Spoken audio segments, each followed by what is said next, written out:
तो लास्ट तक तुमको अपनी देह की बात नहीं करने का है तो मैं भगवान हूँ। तो कई लोग ऐसे, जैसे क्राइस्ट को भी क्रूसीफाई किया, क्यों किया? देह को भगवान समझा।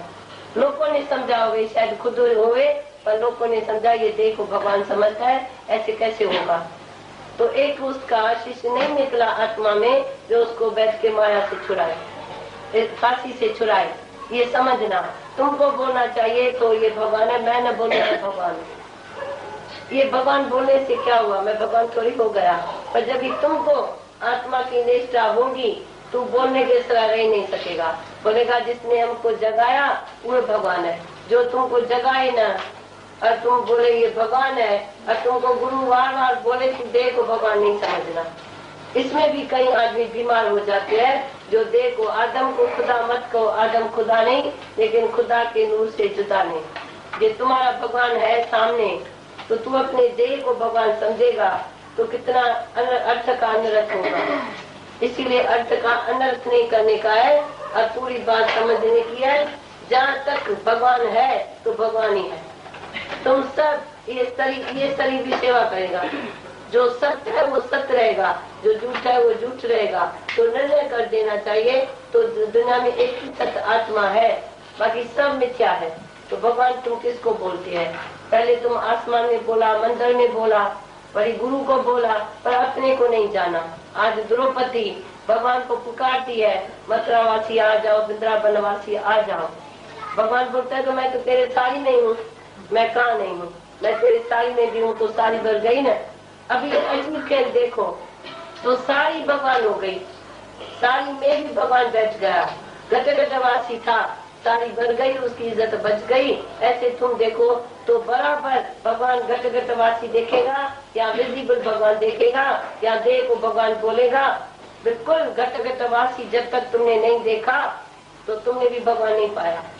ये परीक्षा है पैगंबर की। चोर चंडाल में, पापी पुण्य में, नीच ऊंच में वो अपना आप देखता है, उसके संग में एक वैसा भी तर जाती है। संत के संग निंदक भी तर जाए। जब किसी पापी को वो तारे ना, मैंने समझा मेरे को तारा, पर पापी को भी तारो ना, नीच ऊंच को भी तारो ना। संत के संग निंदक तर जाए, पर जो निंदक पछता करे, निंदक कितना पछता करेगा जो भगवान की नजर में आएगा। बोलेगा भगवान मैंने ये भी भूल किया, यहाँ खड़ा रहा तो भी भूल किया, यहाँ खड़ा रहा तो भी भूल किया। क्योंकि भूल तो पहले होती है ना सबसे। कैसे समझे तो मैं आनंद स्वरूप कैसे हूँ? तुमने कहाँ मंजिल देखी है? तो मंजिल यहाँ है। मंजिल होती है, एंड होती है, बिगनेस है। आत्मा बिगनेस लेस और एंडलेस है, उसकी न शुरुआत है न एंड है। तुम कैसे बोलेगा तो मैंने पाया? तुम्हारा काम है रास्ते में चलते चलो, चलते चलो, पर सर्टिफिकेट की भी इच्छा न रखो तो मेरे को अभी मैं कैसा बना, अभी मैं कहाँ हूँ। नहीं, तुम्हारा धर्म है सेवा करना, आत्मा अपने को जाना। और अपनी आत्मा को जितना नहीं जाना जितना सर्व में फेंके भगवान। तुम रोज इंक्वायरी करो तो मेरा किसी से भेद तो नहीं है, इससे जाति से कम की तो प्यार नहीं है। हमको किसी से जब कुछ चाहिए भी नहीं, किसी से भी कुछ नहीं चाहिए। पहले ये कदम उठाना, एक जरा भी सुख हमको किसी से नहीं चाहिए, किसी से भी। कौन है सुख देने वाला? सब जड़ प्रकृति है, जड़ पदार्थ है। तुम्हारा शरीर भी जड़, तुम्हारे आदमी का शरीर जड़, बेटे का शरीर जड़, उसमें रस आत्मा का है। तुमने कभी आत्मा का रस नहीं पिया है। तुमने देह का रस पिया है तो ये मेरा है, ये दोस्त है, ये फलाना है, ये बेटा है, ये स्त्री है।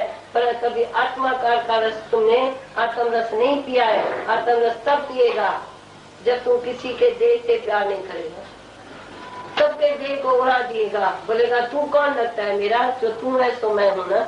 अब बात खत्म हो जाएंगी। सब बातें कोई इतना मन बात के लेके आए, मैं भगवान को इतनी बात बताएगा, बोलता है मैं चुप हो जाता हूँ आपको देख के। क्या देखा? आत्मा देखा। बोलेगा भगवान से ये बात कौन सी करे?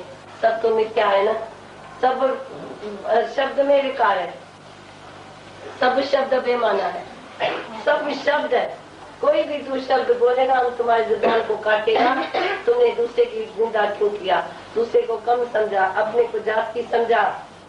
अंदर में तू वेरीफाई करेगा। कोई भी शब्द बोला तो समझो तुमने कर्म बना दिया।